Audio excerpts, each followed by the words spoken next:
പ്രിയപ്പെട്ട വിദ്യാർത്ഥികളെ, സമസ്ത കേരള സിംഗി സ്റ്റുഡന്റ് ഫെഡറേഷൻ വിദ്യാഭ്യാസ വിഭാഗം ട്രെൻഡ് ഒരുക്കുന്ന സ്പേസ് പ്രോഗ്രാമിലേക്ക് ഹൃദ്യമായ സ്വാഗതം. ഞാൻ Safwan, assistant professor, department of commerce, Sayyid Muhammad Ali Shihab തങ്ങളുടെ arts and science college Malappuram.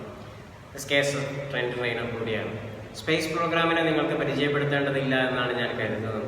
PSC, UPSC എക്സാമുകൾ prepare ചെയ്യുന്നതിന് നിങ്ങളെ സഹായിക്കുക എന്ന ഉദ്ദേശ ലക്ഷ്യത്തോടു കൂടി ക്രിയേറ്റ് ചെയ്തിട്ടുള്ള പ്ലാറ്റ്ഫോമാണ് സ്പേസ് പ്രോഗ്രാമിൽ ഇന്ന് നമ്മൾ ഡിസ്കസ് ചെയ്യാൻ വേണ്ടി പോകുന്നത് ക്വാണ്ടിറ്റേറ്റീവ് ആപ്റ്റിറ്റ്യൂഡുമായി ബന്ധപ്പെട്ട ചില ചെറിയ കാര്യങ്ങളാണ്.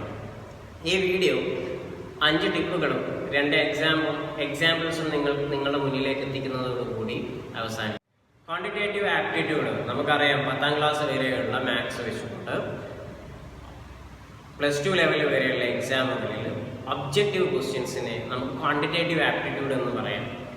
10ാം ക്ലാസ് വരെയുള്ള മാത്സ് ചില ആളുകൾക്ക് ടഫ്, ചില ആളുകൾക്ക് എളുപ്പം എന്നൊക്കെ തോന്നിയേക്കാം.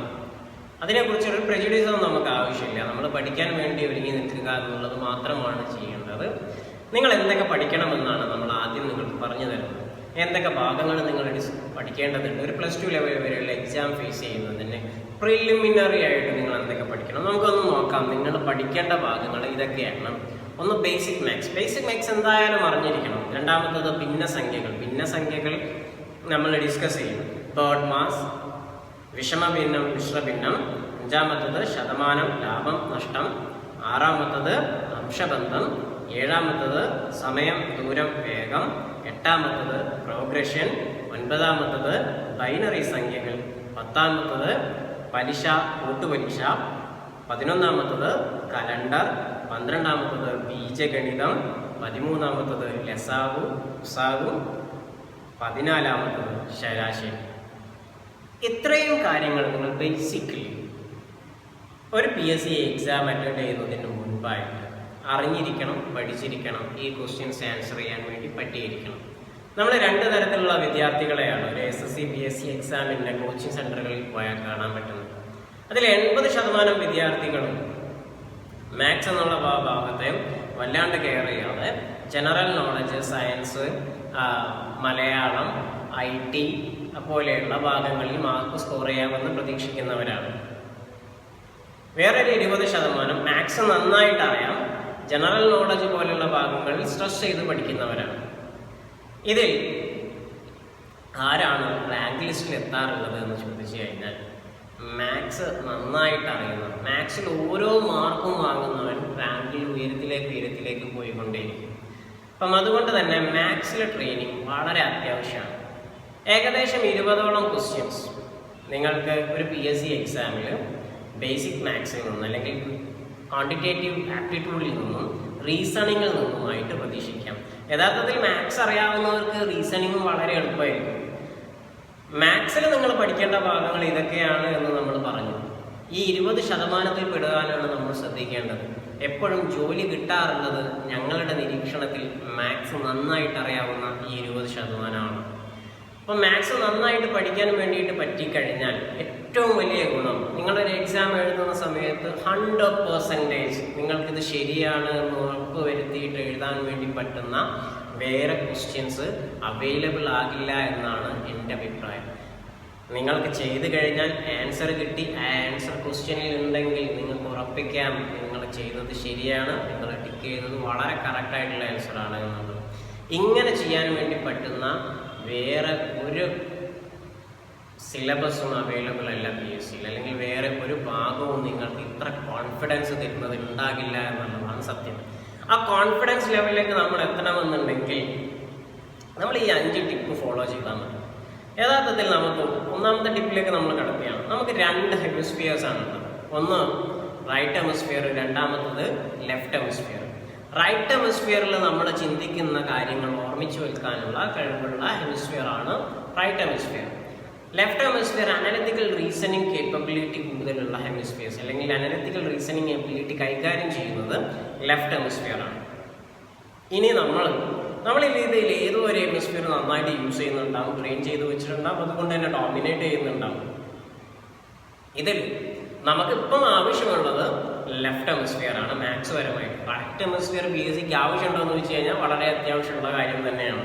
ഇനി നമുക്ക് ചിലപ്പം നമ്മൾ നേരത്തെ പറഞ്ഞിട്ടുള്ള മാത്സ് ടഫായതുകൊണ്ട് തന്നെ നമ്മളൊരു മാറ്റിവെച്ച സബ്ജക്റ്റ് ആയിരിക്കും, നമ്മൾ അത്രത്തോളം ഇതിന് ആ ഭാഗത്തിൽ നമ്മൾ പഠിച്ചിട്ടുണ്ടാവില്ല, അത്രത്തോളം ട്രെയിനിങ് എടുത്തിട്ടുണ്ടാവില്ല. അതുകൊണ്ട് തന്നെ ലെഫ്റ്റ് ഹെമിസ്ഫിയർ കുറച്ച് താഴെ ആയിരിക്കും ഇരിക്കുന്നത്, റൈറ്റ് ഹെമിസ്ഫിയർ ഡോമിനേറ്റ് ചെയ്യുന്നു. ഇത് ഡോമിനേറ്റ് ചെയ്യുന്ന റൈറ്റ് ഹെമിസ്ഫിയർ എങ്ങനെയാണ് ഡോമിനേറ്റ് ചെയ്യുന്നത് വെച്ചാൽ, റൈറ്റ് ഹെമിസ്ഫിയർ നിങ്ങൾ കൂടുതൽ ട്രെയിനിങ് കൊടുത്തത് കൊണ്ടാണ്. നിങ്ങൾക്ക് ലെഫ്റ്റ് ഹെമിസ്ഫിയർ അപ്പാക്കണമെന്നുണ്ടെങ്കിൽ നിങ്ങൾ ഒറ്റ കാര്യം ചെയ്താൽ മതി, കൂടുതൽ ട്രെയിനിങ് ഇതിൽ കൊടുക്കുക എന്നുള്ളത് മാത്രം. നിങ്ങളൊരു മാത്സ് പഠിക്കാൻ വേണ്ടി തീരുമാനിച്ചിട്ടുള്ള ആളാണെന്നുണ്ടെങ്കിൽ ദിവസവും മാത്സിനെ പരിചയപ്പെടുവാനും മാത്സിൻ്റെ ഭാഗങ്ങളെക്കുറിച്ച് പഠിക്കുവാനും നിങ്ങൾ തയ്യാറായി കഴിഞ്ഞാൽ സ്വാഭാവികമായിട്ടും നിങ്ങൾക്ക് ലെഫ്റ്റ് ഹെമിസ്ഫിയർ അപ്പാവും. ലെഫ്റ്റ് ഹെമിസ്ഫിയർ അപ്പായി കഴിഞ്ഞാൽ നിങ്ങൾക്ക് മാത്സിലെ എല്ലാ ഭാഗങ്ങളും വളരെ സിമ്പിളായിട്ട് മനസ്സിലാക്കാൻ വേണ്ടി പറ്റും. അപ്പോൾ ലെഫ്റ്റ് ഹെമിസ്ഫിയറിനെ ട്രെയിൻ ചെയ്യിക്കാൻ വേണ്ടിയിട്ട് നമ്മൾ പോകുകയാണ് എന്ന് മനസ്സിലാക്കി വെക്കുക. രണ്ടാമത്തെ നമ്മുടെ ടിപ്പ് ടൈം മാനേജ്മെൻറ്റ് ഉറപ്പുവരുത്തണം എന്നുള്ളതാണ്. ടൈം മാനേജ്മെൻറ്റ് ഉറപ്പുവരുത്തുക എന്ന് പറഞ്ഞാൽ, ടൈം മാനേജ്മെൻറ്റ് നമുക്ക് PSCയിൽ അറിയാം, ഏകദേശം 1.25 മണിക്കൂറാണ് നമുക്ക് എക്സാമിന് സമയം അനുവദിച്ചിട്ടുള്ളത്. 100 ക്വസ്റ്റ്യൻസ് ഉണ്ടാവും, 75 മിനിറ്റ് 100 ക്വസ്റ്റ്യൻസ്. ഒരു ക്വസ്റ്റ്യൻ അറ്റൻഡ് ചെയ്യാൻ നമുക്ക് 1 മിനിറ്റ് പോലും അവൈലബിൾ അല്ല എന്നുള്ളതാണ് സത്യം. അങ്ങനെ ഇരിക്കുന്ന സമയത്ത് മാത്സ് പോലെയുള്ള കാര്യങ്ങൾ സോൾവ് ചെയ്യണമെന്നുണ്ടെങ്കിൽ എന്ത് ചെയ്യും? ടൈം മാനേജ്മെൻറ്റ് ചെയ്യുക എന്നുള്ളതേ പോസിബിലിറ്റി ഉള്ളൂ. ടൈം എങ്ങനെ മാനേജ് ചെയ്യാം? ഇപ്പം നമുക്ക് അവൈലബിൾ ആയിട്ടുള്ളത് ഏകദേശം ഒരു 40 സെക്കൻഡാണ് ഒരു ക്വസ്റ്റ്യൻ അറ്റൻഡ് ചെയ്യാൻ വേണ്ടിയിട്ട്. ഒരു 40 സെക്കൻഡ് കൊണ്ട് ചിലപ്പോൾ നമ്മൾ 10ാം ക്ലാസ് വരെയുള്ള ബേസിക് മാത്സിൽ കണ്ടിട്ടുള്ള ചില ക്വസ്റ്റ്യൻസ് അറ്റൻഡ് ചെയ്യുന്ന സമയത്ത് ചിലപ്പോൾ 15 മിനിറ്റ് 10 മിനിറ്റ് 5 മിനിറ്റ് ഒക്കെ വേണ്ടി വരുന്ന ക്വസ്റ്റ്യൻസ് ഉണ്ട്. ഇതെങ്ങനെ നമ്മൾ ഈ 40 സെക്കൻഡിനുള്ളിൽ സോൾവ് ചെയ്യാം? അവിടെ നമ്മൾ അറിഞ്ഞിരിക്കേണ്ട മൂന്നാമത്തെ ടിപ്പാണ് short cuts are available in maths. Maths ചെയ്യാൻ ഒരു ഡയറക്റ്റ് വേ ഉണ്ട്, ഷോർട്ട് കട്ട് ഉണ്ട്. എല്ലാ മാത്സിനും അങ്ങനെ തന്നെയാണ്, ഒരു ഡയറക്റ്റ് വേയും ഒരു ഷോർട്ട് കട്ടും. ചിലതിനൊക്കെ ഡയറക്റ്റ് വേജിലൂടെ നമുക്ക് ചെയ്ത് സോൾവ് ചെയ്യാൻ വേണ്ടി പറ്റുള്ളൂ. മിക്കവാറും നമ്മളെ PSC ആയിട്ട് റിലേറ്റ് ചെയ്തിട്ടുള്ള ക്വസ്റ്റ്യൻസിനെല്ലാം ഒരു ഷോർട്ട് കട്ട് ഉണ്ട്. ആ ഷോർട്ട് കട്ട്സ് യൂസ് ചെയ്യുക എന്നുള്ളതാണ് നിങ്ങൾക്ക് ശരിക്കും ഈ വീഡിയോ പരിചയപ്പെടുത്തുന്നത്, അല്ലെങ്കിൽ ഈ വീഡിയോയിൽ പരിചയപ്പെടുത്താൻ ഉദ്ദേശിക്കുന്നത് ഷോർട്ട് കട്ട്സ് ഇൻ മാത്സ് ആണ്. മാത്സിൽ അവൈലബിൾ ആയിട്ടുള്ള ഷോർട്ട് കട്ട്സിനെ നിങ്ങളുടെ മുന്നിലേക്ക് എത്തിക്കുകയാണ് നമ്മൾ ചെയ്യുന്നത്.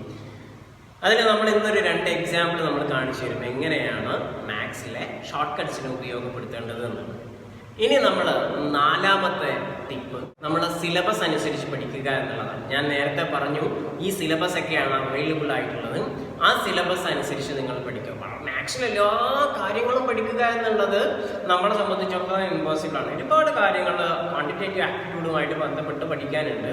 നിങ്ങൾ അറ്റൻഡ് ചെയ്യാൻ വേണ്ടി പോകുന്ന എക്സാമിൻ്റെ സിലബസ് നോക്കിയിട്ട് ചോദിക്കാൻ വരാൻ സാധ്യതയുള്ള ക്വസ്റ്റ്യൻസിനെ പഠനം മുൻനിർത്തി പഠിക്കുക, മുൻകാല പേപ്പറുകൾ വെച്ച് പഠിക്കുക, പിന്നെ റിപ്പീറ്റേറ്റീവ് ആയിട്ടുള്ള ക്വസ്റ്റ്യൻസിനെ പഠിക്കുക, കൂടെ നമ്മൾ ചെയ്യുക. എന്ത് തന്നെ ആയാലും നമ്മൾ റിപ്പീറ്റേറ്റീവ് ആയിട്ടുള്ള ക്വസ്റ്റ്യൻസും കൂടുതൽ ട്രെയിനിങ് ചെയ്ത് കഴിഞ്ഞാൽ ഒരു 20% ക്വസ്റ്റ്യൻസ് എങ്കിലും അതിൽ നിന്ന് കാണാറുണ്ട് എന്നുള്ളതാണ് മാത്സ് പാർട്ടിലെ സത്യം. ചില അക്കങ്ങളിൽ മാത്രമേ വ്യത്യാസം ഉണ്ടാവുള്ളൂ. ചെയ്യുന്ന കാര്യങ്ങളിൽ മുൻപ് പറഞ്ഞിട്ടുള്ള അതേപോലെ തന്നെയായിരിക്കും ക്വസ്റ്റ്യൻസ് ഉണ്ടാകാറുള്ളത്. അപ്പോൾ അതുകൊണ്ട് തന്നെ ഈ ഒരു മാത്സിലെ 20% ക്വസ്റ്റ്യൻസ് അങ്ങനെ നിങ്ങൾക്ക് കാണാമെന്നുള്ളതാണ് നമ്മൾ ഉറപ്പ് തരുന്നത്. ഇനി അടുത്തത് 5ാമത്തെ ടിപ്പ്. നമ്മളിപ്പം എത്ര സിലബസുകൾ കണ്ടില്ലേ, എത്രയാ സിലബസ് നമുക്ക് പഠിക്കാനുള്ളത്. ആ സിലബസ് മുഴുവൻ പഠിച്ചു തീർക്കൽ പ്രയാസമാണോ എന്നുള്ളതാണ് നമ്മുടെ പ്രശ്നം. ഈ ടിപ്പ് നമ്മൾ മെയിൻറ്റെയിൻ ചെയ്യുകയാണെന്നുണ്ടെങ്കിൽ ആ സിലബസ് വലിയ ബുദ്ധിമുട്ടുള്ള കാര്യമൊന്നുമില്ല. ഏകദേശം 14ഓളം ഭാഗങ്ങളാണ് നമുക്ക് പഠിക്കാനുള്ളത്. ഫോർഡ് ഒരിക്കൽ പറയുകയുണ്ടായി, nothing is particularly hard if it is divided into small job. ഒന്നും വലിയ പ്രയാസമുള്ളൊരു കാര്യമല്ല. നമ്മളെല്ലാം ചെറിയ ജോബുകളിലാക്കിയിട്ട് അതിനെ ഡിവൈഡ് ചെയ്ത് വെച്ചിട്ടുണ്ടെങ്കിൽ വലിയ പ്രയാസമുള്ള കാര്യമല്ല എല്ലാ ജോലിയും. അത് ശരിക്കും ശരിയാണ്. നമ്മൾ മാത്സ് പഠിക്കുന്ന കാര്യത്തിൽ അബ്സല്യൂട്ട്ലി റൈറ്റാണ്. നമുക്ക് ഈ പഠിക്കാനുള്ള 14 ടോപ്പിക്കിനെ ഒരു ദിവസം 1.5 മണിക്കൂർ നമ്മൾ സമയം കൊടുത്തു കഴിഞ്ഞാൽ വളരെ ഈസി ആയിട്ട് നമ്മൾ അതിൽ പ്രൊഫഷണലായിട്ട് മാറും. അപ്പം നമുക്ക് 14 ദിവസം 1.5 മണിക്കൂർ സമയം കൊടുത്താൽ ഈ പറഞ്ഞ ടോപ്പിക്കുകളിലൊക്കെ നമുക്ക് വളരെ എളുപ്പത്തിൽ വിജയിക്കാൻ വേണ്ടി പറ്റും, അല്ലെങ്കിൽ വളരെ എളുപ്പത്തിൽ സൊല്യൂഷൻ കണ്ടെത്താൻ വേണ്ടി പറ്റും. നിങ്ങൾ ആ മാത്സ് പാർട്ടിൽ പ്രൊഫഷണലായിട്ട് മാറുമെന്നുള്ളത് തീർച്ചയാണ്. ഞാൻ നേരത്തെ പറഞ്ഞു, നിങ്ങളൊരു ഹെമിസ്ഫിയർ ട്രെയിൻ ചെയ്യാൻ തുടങ്ങിക്കഴിഞ്ഞാൽ അത് അപ്പാകും എന്നുള്ളത്. തീർച്ചയായിട്ടും നിങ്ങൾ ആ ഹെമിസ്ഫിയറിനെ ട്രെയിൻ ചെയ്തു ഒരു 14 ദിവസം ട്രെയിൻ ചെയ്താൽ നിങ്ങൾക്ക് അപ്പാക്കാൻ വേണ്ടി വേണ്ടിയിട്ട് പറ്റും. നിങ്ങൾ നിങ്ങൾക്ക് മാത്സിൽ വരുന്ന 10 ക്വസ്റ്റ്യൻസിൽ ഒരു 8 ക്വസ്റ്റ്യനെങ്കിലും ആൻസർ ചെയ്യാൻ പറ്റുന്ന ആളായിട്ട് നിങ്ങൾ മാറുമെന്നുള്ളത് തീർച്ചയായും. ഇനി നമ്മൾ 2 എക്സാമ്പിളിലേക്ക് കടക്കാം. ആദ്യത്തെ എക്സാമ്പിൾ നിങ്ങൾക്ക് ചിലപ്പോൾ കണ്ടൊക്കെ പരിചയം ഉണ്ടാവുന്ന, നിങ്ങൾ ക്വസ്റ്റ്യൻസ് കണ്ട് പരിചയിച്ചിട്ടുള്ള, മുൻപ് നിങ്ങൾ ഫേസ് ചെയ്തിട്ടുള്ള ഒരു ക്വസ്റ്റ്യൻ ആയിരിക്കാം. ഒരുപാട് തവണ റിപ്പീറ്റേറ്റീവ് ആയിട്ട് PSC ചോദിച്ചിട്ടുള്ള ക്വസ്റ്റ്യനാണ്. Root 25 plus root 20 into root 25 minus root 20. ഈ രൂപത്തിലുള്ള ക്വസ്റ്റ്യൻ നിങ്ങൾ ഒരുപാട് തവണ PSC എക്സാമുകളിൽ കണ്ടിട്ടുണ്ടാകും. നമ്മൾ ഇതിനെ റൂട്ടൊക്കെ വെച്ചിട്ട് ഇങ്ങനെ സോൾവ് ചെയ്യാൻ വേണ്ടി പരിശ്രമിച്ചു കഴിഞ്ഞാൽ പ്രയാസമായിരിക്കും. അപ്പം നമുക്ക് ഇനി ഇതിൻ്റെ വരാവുന്ന ഓപ്ഷൻസ് ഏതൊക്കെയായിരിക്കും? BC. First option 0, second option 5, third option 45, next option 15.5. നിങ്ങൾ ഇതിൽ ഏത് ചൂസ് ചെയ്യുമെന്നുള്ളതാണ്. അപ്പം നിങ്ങൾ ചെയ്യേണ്ടത് ഈ വീഡിയോ പോസ് ചെയ്യുക, ഈ ക്വസ്റ്റ്യൻ ആൻസർ ചെയ്യാൻ വേണ്ടി ട്രൈ ചെയ്യുക. നിങ്ങൾ ക്വസ്റ്റ്യൻ സോൾവ് ചെയ്യാൻ വേണ്ടി ശ്രമിച്ചു എന്ന് ഞാൻ കരുതട്ടെ. ഇനി നമ്മൾ ഷോർട്ട് കട്ടിലേക്കൊന്ന് പോകാം. ഇത് വെറും 40 സെക്കൻഡ് കൊണ്ട് സോൾവ് ചെയ്യേണ്ട ഒരു പ്രോബ്ലമാണ്. അപ്പോൾ 40 സെക്കൻഡ് കൊണ്ട് സോൾവ് ചെയ്യണമെന്നുണ്ടെങ്കിൽ 40 സെക്കൻഡും വേണ്ട എന്നുള്ളതാണ് എൻ്റെ അഭിപ്രായം. 40 സെക്കൻഡിനേക്കാളും കുറഞ്ഞ സമയം കൊണ്ട് നമുക്കിത് സോൾവ് ചെയ്യാൻ വേണ്ടി പറ്റും. സോൾവ് ചെയ്യാൻ വേണ്ടി നമ്മൾ ഈ ക്വസ്റ്റ്യന് 2 ഭാഗമാക്കാം. A, B part. A പാർട്ടിൽ റൂട്ട് 25ഉം B പാർട്ടിൽ റൂട്ട് 20ഉം. B part root 20, A part root 25. ഈ A minus B, just A minus B ചെയ്ത് കഴിഞ്ഞാൽ നമുക്ക് ആൻസർ കിട്ടും. 25 മൈനസ് 20 ഈക്വൽ ടു 5. ഇതാണ് ആൻസർ. 25 മൈനസ് 25, അതായത് B ആണ് ആൻസർ. എത്ര പേർക്ക് B കിട്ടിയിട്ടുണ്ട്? ഇത്ര സിമ്പിളായിട്ട് നമുക്കിത് സോൾവ് ചെയ്യാൻ വേണ്ടി. ഇനി നമ്മളിത് എങ്ങനെയാണ്, ഇതിൻ്റെ കൺസെപ്റ്റ് എന്താണെന്ന് നോക്കാം. നമുക്കറിയാം, നമ്മൾ മുൻപ് പഠിച്ചിട്ടുണ്ട് A പ്ലസ് B. ബേസിക് ആയിട്ട് നമുക്ക് അറിയാവുന്നതാണ് A plus B into A minus B is equal to A squared minus B squared. ഇത് നമുക്ക് ബേസിക് ആയിട്ട് അറിയാവുന്ന ഒരു കാര്യമാണ്. ഇത് അറിയാത്തവരുണ്ടെങ്കിൽ ഇത് ഓർത്ത് വെക്കുക. ഇനി നമ്മൾ ഇവിടെ നോക്കിക്കഴിഞ്ഞാൽ A root 25, B root 20, A root 25 minus B root 20. ഇത് ഇങ്ങനെ സോൾവ് ചെയ്യാം. A squared minus B squared. A square നമുക്കറിയാം, റൂട്ട് 25നെയാണ് A ആയിട്ട് പരിഗണിക്കുന്നത്. A squared root 25 squared minus root 20 squared. Root 25ന്റെ സ്ക്വയർ എന്ന് പറഞ്ഞാൽ സ്ക്വയറിന്റെ റൂട്ട് എപ്പോഴും ആ സംഖ്യ തന്നെ. റൂട്ട് 25 എന്ന് പറഞ്ഞാൽ 5 ആണ്. 5ന്റെ സ്ക്വയർ 25 ആണ്. അപ്പോൾ ആ സംഖ്യ തന്നെ ആയിരിക്കും സ്ക്വയറിന്റെ റൂട്ട്. ഇതും അറിയാത്തവർ ഓർമ്മയിൽ വെക്കുക. ദെൻ 25 മൈനസ് റൂട്ട് 20യുടെ സ്ക്വയർ 20 തന്നെ ആയിരിക്കും. 20 ഈസിക്കൽ ടു 5. ഇങ്ങനെയാണ് ആൻസറിലേക്ക്. നിങ്ങൾ ഈ സ്റ്റെപ്പുകൾ കൂടി ചെയ്യേണ്ട ആവശ്യമില്ല. A minus B, just A minus B മാത്രം ചെയ്തു കഴിഞ്ഞാൽ ആൻസർ കിട്ടും. ഇനി നമുക്ക് നെക്സ്റ്റ് ക്വസ്റ്റ്യൻ ഒന്ന് നോക്കാം. അടുത്ത ക്വസ്റ്റ്യൻ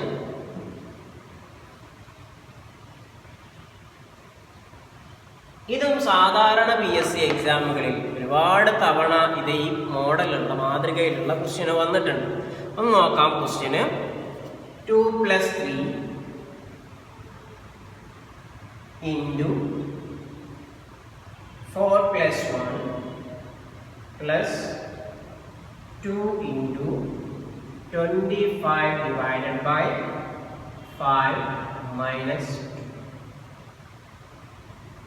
ഇതാണ് ക്വസ്റ്റ്യൻ.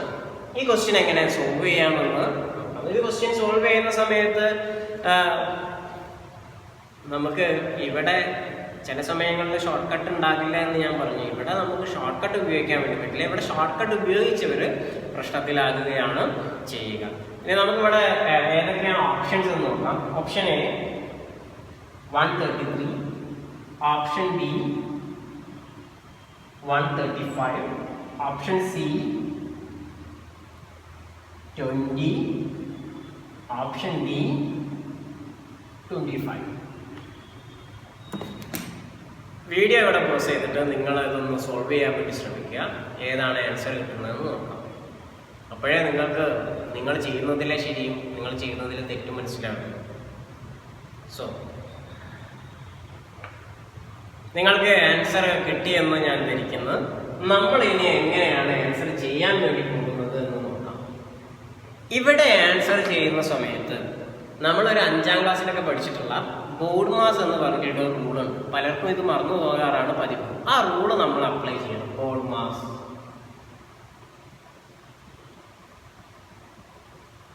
മാസ് എന്ന് പറഞ്ഞു കഴിഞ്ഞാൽ നമ്മുടെ ഇതിൽ പ്ലസ് ഉണ്ട്, മൈനസ് ഉണ്ട്, ഇൻഡ് ഉണ്ട്, ഡിവൈഡ് ഉണ്ട്. ഇതെല്ലാം ഒരുമിച്ച് ഒരേ സമയത്ത് നമുക്ക് അങ്ങനെ ചെയ്യാൻ വേണ്ടി പറ്റില്ല. നമ്മൾ ആദ്യം ചെയ്യേണ്ടത് ആദ്യം തന്നെ ചെയ്യണം. അതിൽ ആദ്യം ചെയ്യേണ്ടത് ഏതാണ് എന്നുള്ളതാണ് ബോർഡ് മാസ് എക്സ്പ്ലെയിൻ ചെയ്യുന്നത്. ആദ്യം ചെയ്യേണ്ടത് ബ്രാക്കറ്റ് ഓപ്പൺ ആണ്. രണ്ടാമത് ഡിവിഷൻസ് ഉണ്ട് എന്നുണ്ടെങ്കിൽ ഡിവിഷൻ ചെയ്യണം. മൂന്നാമത് മൾട്ടിപ്ലിക്കേഷൻ ചെയ്യണം. പിന്നെ അഡീഷൻ ചെയ്യണം. പിന്നെ സബ്സ്ട്രാക്ഷൻ ചെയ്യണം. ഇതാണ് ബോർഡ് മാസ് റൂൾ. ഈ റൂൾ അനുസരിച്ച് വേണം നമ്മൾ മാത്സിൽ ഇങ്ങനെയുള്ള ക്വസ്റ്റ്യൻസിനെ സോൾവ് ചെയ്യാൻ. ഇനി നമ്മൾ ബ്രാക്കറ്റ് ഓപ്പൺ ചെയ്യുക. ആദ്യം 2 + 3 × 4 + 1 ഇങ്ങനെയും ബ്രാക്കറ്റ് ഓപ്പൺ ചെയ്യാം. 3 × 4 + 3 × 1 എന്ന് പറഞ്ഞിട്ട് ബ്രാക്കറ്റ് ഓപ്പൺ ചെയ്യാം. ബ്രാക്കറ്റിലുള്ളത് കൂട്ടിയിട്ട് നമുക്ക് ഓപ്പൺ ചെയ്യാം. ബ്രാക്കറ്റിലുള്ളത് 4 + 1 ആണ്. 4 + 1 5 ആണ്. 3 × 5 15 ആയിരിക്കും ഇവിടെ വരിക. Plus 2 × 25 divided by 5 minus 2. ഇപ്പം നമ്മൾ ബ്രാക്കറ്റ് ഓപ്പൺ ചെയ്ത് ഇനി നമ്മൾ ചെയ്യേണ്ടത് ഡിവിഷൻ ആണ്. ഡിവിഷൻ ചെയ്യുന്ന സമയത്ത് ഇവിടെ ഡിവിഷൻ അവൈലബിൾ ആണോ നോക്കുക. അപ്പോൾ ഡിവിഷൻ ഉണ്ട്, ഡിവിഷൻ ചെയ്യാം. 2 + 15 + 2 × 25 ഡിവൈഡ് ബൈ 5 ആണ് ഇവിടെ ഡിവൈഡ് ചെയ്യാനുള്ളത്. ഡിവൈഡ് ചെയ്ത് കഴിഞ്ഞാൽ 5 ആൻസർ -2. ദെൻ നെക്സ്റ്റ് സ്റ്റെപ്പ് നമ്മൾ മൾട്ടിപ്ലിക്കേഷൻ ആണ്. മൂന്നാമത്തത് മൾട്ടിപ്ലിക്കേഷൻ ആണ്. ഇവിടെ മൾട്ടിപ്ലിക്കേഷൻ ചെയ്യാനുണ്ടോ നോക്കാം. 2 × 5 മൾട്ടിപ്ലിക്കേഷൻ ചെയ്യാനുണ്ട്. അത് ചെയ്യാം. 2 + 15 + 2 × 5 10 -2. ഇനി നമുക്ക് അഡീഷനും സബ്സ്ട്രാക്ഷനും ആണ്. അത് ഒരുമിച്ച് ചെയ്താലും പ്രശ്നമൊന്നും സംഭവിക്കില്ല. 2 + 15 17 + 10 27 -2 = 25. ആൻസർ 25 ആയിരിക്കും. കുറേ പേർക്കൊക്കെ കിട്ടിയിട്ടുണ്ടാകും. ഇത് നമ്മൾ ഫോളോ ചെയ്യണം എന്നുള്ളതാണ് മാത്സിൻ്റെ ബേസിക് റൂൾ. ഈ ക്വസ്റ്റ്യൻ അല്ലെങ്കിൽ ഇതുപോലെയുള്ള ക്വസ്റ്റ്യൻസ് ഒരുപാട് തവണ PSC ആവർത്തിച്ച് ചോദിച്ചിട്ടുള്ളതാണ്. ഇപ്പോഴത്തെ സമയങ്ങളിൽ ഇത് കാണാറ് കുറവാണ്. എന്നിരുന്നാലും നിങ്ങൾക്ക് +2 താഴേക്കുള്ള എക്സാമുകളിൽ ഇപ്പോഴും നിങ്ങൾക്ക് പ്രതീക്ഷിക്കാവുന്ന ക്വസ്റ്റ്യനാണ് ബോർഡ് മാസ് റൂൾ. ഈ റൂള് വെച്ചിട്ട് നിങ്ങൾ ചെയ്യുന്ന സമയത്ത് നിങ്ങൾ പ്രൊഫഷണൽ ആണ് എന്നുണ്ടെങ്കിൽ, ഇത് കൈകാര്യം ചെയ്ത് ഒരുപാട് തവണ നിങ്ങൾ കൈകാര്യം ചെയ്ത് പരിചയിച്ചിട്ടുള്ള ആളാണെന്നുണ്ടെങ്കിൽ ആദ്യത്തെ സ്റ്റെപ്പിൽ തന്നെ ഈ റൂൾ അപ്ലൈ ചെയ്തിട്ട് നമുക്ക് ആൻസർ ചെയ്യാവുന്നതാണ്. അപ്പോൾ ഇവിടെയും നമുക്കൊരു 10-20 സെക്കൻഡ് സമയമേ നമുക്ക് ആൻസർ ചെയ്യാൻ വേണ്ടി എടുക്കുകയുള്ളൂ. കൃത്യമായിട്ട് അറിയുന്ന ആളാണെന്നുണ്ടെങ്കിൽ ഒരുപാട് തവണ ഇത് ചെയ്തിട്ട് നമ്മളിതിൽ തറവാകുക എന്നുള്ളതാണ് നമുക്ക് ചെയ്യേണ്ട കാര്യം. അങ്ങനെയാണെന്നുണ്ടെങ്കിൽ മാത്സ് വളരെ എളുപ്പമുള്ള സബ്ജക്റ്റ് ആവും. നിങ്ങൾ ആദ്യം അറിയേണ്ടത് ബേസിക്സ് ഓഫ് മാത്സ് ആണ്. പ്ലസ് മൈനസ് പ്ലസ് മൈനസ് ഇതൊക്കെ വന്നു കഴിഞ്ഞാൽ എങ്ങനെയൊക്കെയാണ് ആൻസർ ചെയ്യുക, ആൻസർ വരിക എന്നുള്ളത് നിങ്ങൾ അറിഞ്ഞിരിക്കണം. അതിന് വേണ്ടി വേണമെങ്കിൽ നമ്മളൊരു വീഡിയോ ചെയ്യുന്നതാണ്.